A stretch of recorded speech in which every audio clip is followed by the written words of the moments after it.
Maganda nga yung kanta. Viral ngayon at pinag-usapan na dapat ipakilala ni Zinab ang tatay ni Bia na si Skastekli.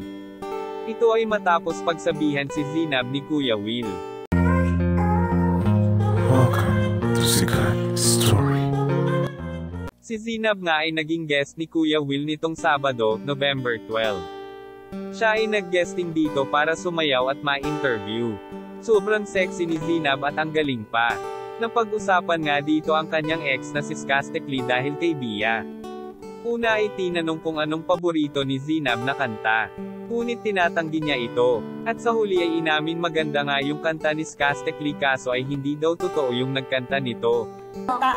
Hinayuhan nga ni Kuya Will si Zinab na dapat mahalin ang daddy ni Bia kasi kahit anong mangyari ay tatay at tatay pa rin niya ito.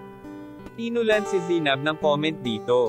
Basahin natin. Tama ka Kuya Will. Kahit anong mangyari tatay niya pa rin yon.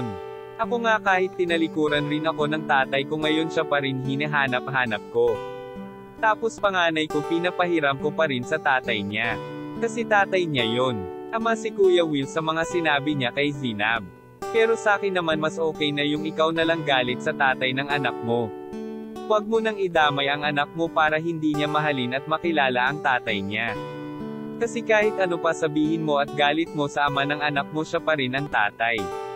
At hindi matatapos yun kailanman. Huwag mo ipagdamot o itanggi sa ex mo ang pagmamahal ng isang ama at anak sa kanyang magulang. Kasi marami na ko artista na kilala na kahit nagkahiwalay silang mag-asawa and then parent yung pagdating sa mga anak nila. Ginagawa pa rin nila maging okay.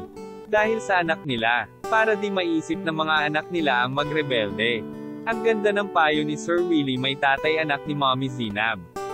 Comment kayo sa reaction nyo dito. Yan lang ang ating mainit na chika. Halina't mag-like, share and subscribe. Thank you.